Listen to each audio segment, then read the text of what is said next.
ಸ್ಯಾಂಡಲ್ವುಡ್ನ ಹಿರಿಯ ನಟಿ ಹಾಗೂ ವಿಧಾನ ಪರಿಷತ್ನ ಉಪಸಭಾಪತಿ ಉಮಾಶ್ರೀ ಸಿನಿರಂಗದಲ್ಲಿ ಸಖತ್ ಆಕ್ಟಿವ್ ಆಗಿದ್ದಾರೆ.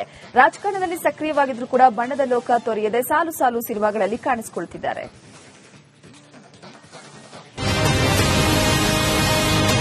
ಉಮಾಶ್ರೀ ಆಡುಮುಟ್ಟದ ಸೊಪ್ಪಿಲ್ಲ ಎಂಬಂತೆ ಉಮಾಶ್ರೀ ಮಾಡದ ಪಾತ್ರಗಳೇ ಇಲ್ಲ. ನಟನೆಯಲ್ಲಿ ಪಳಗಿ ಮಾಗಿರುವಂತಹ ಚಂದನವನದ ಚತುರೆ ಇದೀಗ ರಾಜಕೀಯ ಅಂಗಳದಲ್ಲಿ ಭರ್ಜರಿಯಾಗಿ ಮಿಂಚುತ್ತಾ ಇದ್ದಾರೆ. ಈ ಹಿಂದೆ ಸಚಿವೆ ಆಗಿ ಜನಮನ ಗೆದ್ದಿದ್ದ ಉಮಾಶ್ರೀ ಇದೀಗ ಪರಿಷತ್ ಉಪಸಭಾಪತಿ ಆಗಿ ಎಲ್ಲರ ಗಮನವನ್ನು ಸೆಳೆದಿದ್ದಾರೆ.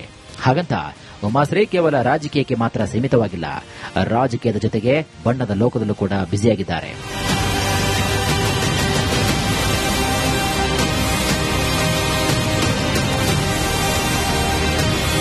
ಒಂದು ಕಡೆ ರಾಜಕೀಯ, ಮತ್ತೊಂದು ಕಡೆಗೆ ಸಿನಿಮಾ ಲೋಕ, ಎರಡನ್ನೂ ಕೂಡ ಬ್ಯಾಲೆನ್ಸ್ ಮಾಡುವ ನಟಿ ಉಮಾಶ್ರೀ ಉಪಸಭಾಪತಿ ಆಗಿದ್ದರೂ ಕೂಡ ಸಿನಿಮಾಗಳ ಕೆಲಸಗಳಲ್ಲಿ ಬ್ಯುಸಿಯಾಗಿದ್ದಾರೆ. ದುನಿಯಾ ವಿಜಯ್ ನಿರ್ದೇಶನದ ಸಿಟಿ ಲೈಟ್ಸ್ ಸಿನಿಮಾದ ಡಬ್ಬಿಂಗ್ನಲ್ಲಿ ಪಾಲ್ಗೊಂಡು ವಾಯ್ಸ್ ಸ್ಟುಡಿಯೋದಲ್ಲಿ ಅಬ್ಬರಿಸಿದ್ದಾರೆ. ಇನ್ನು ಸದಾ ಅರಳು ಹುರಿದಂತೆ ಮಾತನಾಡುವ ನಟಿ ಉಮಾಶ್ರೀ ಕೊಟ್ಟ ಪಾತ್ರಗಳಿಗೆ ಜೀವ ತುಂಬುತ್ತಾ ಬಂದಿದ್ದಾರೆ. ಅದು ಹಾಸ್ಯವೇ ಇರಲಿ, ಎಮೋಷನ್ ಇರಲಿ ಅಥವಾ ಸೀರಿಯಸ್ ಪಾತ್ರಗಳೇ ಇರಲಿ, ಸಿನಿ ಪ್ರಿಯರು ಎದ್ದು ನಿಂತು ಚಪ್ಪಾಳೆ ತಟ್ಟುವಂತೆ ಮಾಡ್ತಾರೆ. ಅದು ನಟಿ ಉಮಾಶ್ರೀ ಅವರಿಗೆ ಒಲಿದ ವಿದ್ಯೆಯಾಗಿದೆ.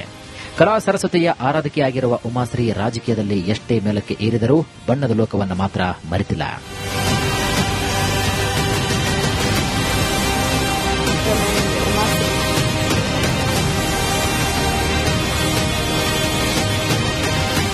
ಇದೀಗ ಒಪ್ಪಿಕೊಂಡಿರುವಂತಹ ಹಲವು ಸಿನಿಮಾಗಳ ಕೆಲಸವನ್ನ ನಟಿ ಉಮಾಶ್ರೀ ಅದಷ್ಟೇ ಬ್ಯುಸಿ ಇದ್ರೂ ಕೂಡ ಕಂಪ್ಲೀಟ್ ಮಾಡ್ತಿದ್ದಾರೆ.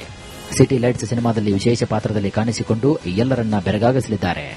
ಅದರಲ್ಲೂ ನಟ ದುನಿಯಾ ವಿಜಯ್ ಉಮಾಶ್ರೀ ಅವರ ವರ್ಕಿಂಗ್ ಸ್ಟೈಲ್ ಕಂಡು ಫುಲ್ ಶಾಕ್ ಆಗಿದ್ದಾರೆ.